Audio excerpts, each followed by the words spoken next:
Hey everybody, this is Mr. Storm, and in this video we're going to learn how to create a logo using this website called vectr.com, V-E-C-T-R. Now this says it's free vector graphics software, which is great, but what are vector graphics? Well, vector graphics are graphics that are designed to be scaled up as large as we want, right? So vector graphics can go as high or as big as we want because instead of being drawn with pixels, they're drawn with math. And so as we scale it up, it redoes the math to figure out how crisp and clean the image should look. So logos are incredibly easy, or it's incredibly important that you use vector graphics for your logo because you want your logo to be as big as you can possibly make it sometimes. What if you're putting your logo or your advertisements on a billboard, right? You need to blow that logo up. So on Vectr, I'm going to click Use Online.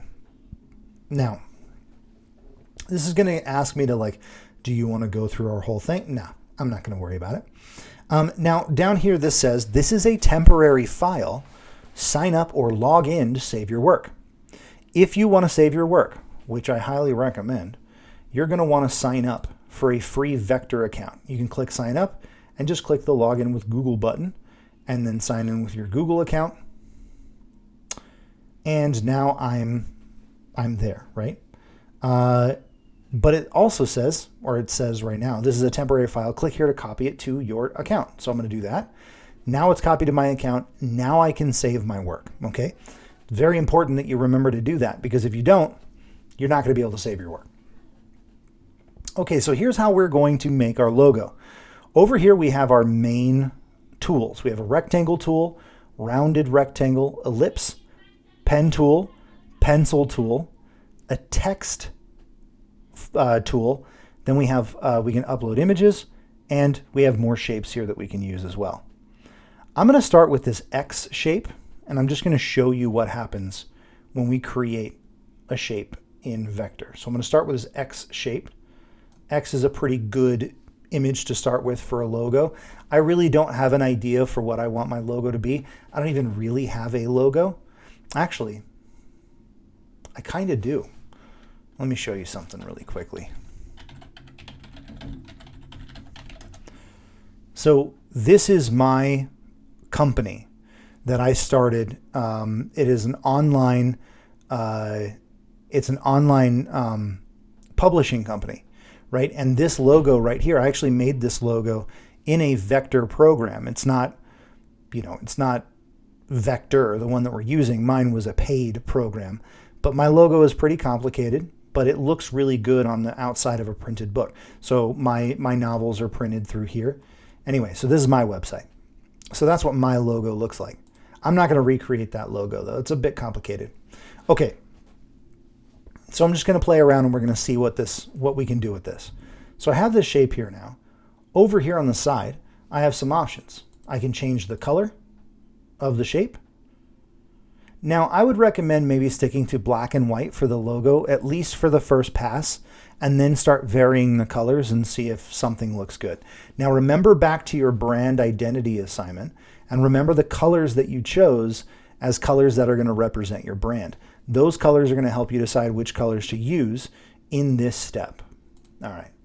So we can also apply a border. Let's, maybe a white border. I can increase the pixel size. Actually, white probably isn't great because there we go. So I can increase the pixel size here so I can add a thicker border on my X here. I can apply a shadow and give it an offset. That looks pretty cool. All right. Now again, I'm just kind of playing around here. I'm not really, I'm offsetting the Y on the inside. That's weird. Strange. Anyway, so there's all kinds of stuff we can do with individual items in our logo. So let's say I just want this X. The pen tool. This is something that if you really get into it, you're going to love this thing. But if you don't understand how to use it, it's going to be very frustrating. Here's how the pen tool works. You click once, you click again and hold, and then you can make angles. and then you can make more angles coming off of it, and you can complete your shape. Now, again, this is something that if you get excited about it, or if you really know how to use it, then you can kind of do some crazy damage with this pen tool. But most people aren't going to spend the time to learn how to use this properly to make their shapes. But if you really do learn the pen tool, it can be a huge asset. Now, what I normally do when I'm designing logos is I will have Adobe Illustrator open, which is the paid version, the fancy version. And by the way, you guys all have access to Adobe as well. So if you want to use Illustrator, please be my guest. I don't really want to teach you how to use Illustrator because it can be a bit complicated, and we're only using vector images for this one assignment. So, but if you want to learn how to use Illustrator and do it, then that's fine too. But I usually use a drawing tablet with the pen tool, and it works really well. We also have a pencil tool, which will let you just basically draw onto your thing, and it'll try to smooth it out when you're done. Text. This is going to be incredibly important because your text is going to be, you're going to have some kind of text element to your, my company, right? You're going to have some kind of text element, maybe the name of your company, the name of your product, the name of your brand. You're going to have something, right?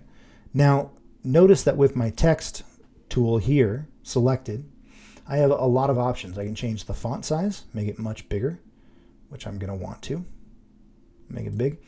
I can also change the font. Now I have a lot of options for font here.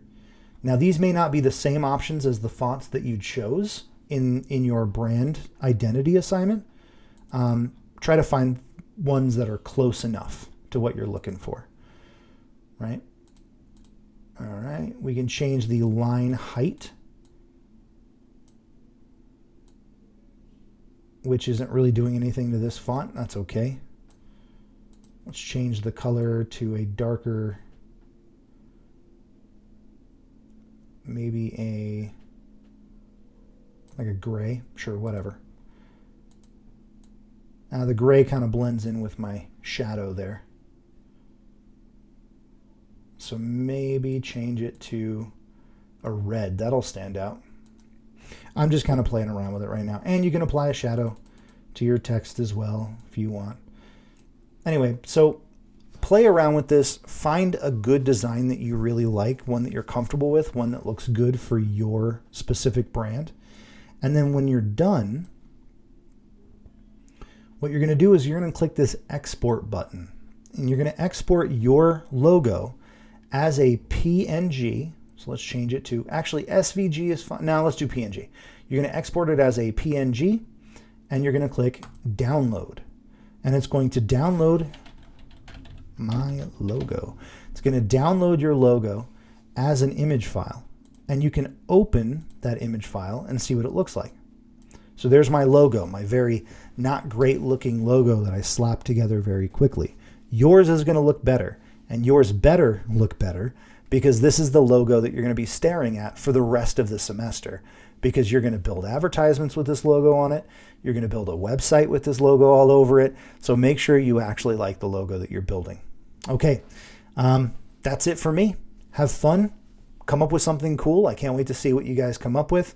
And I'll see you next time.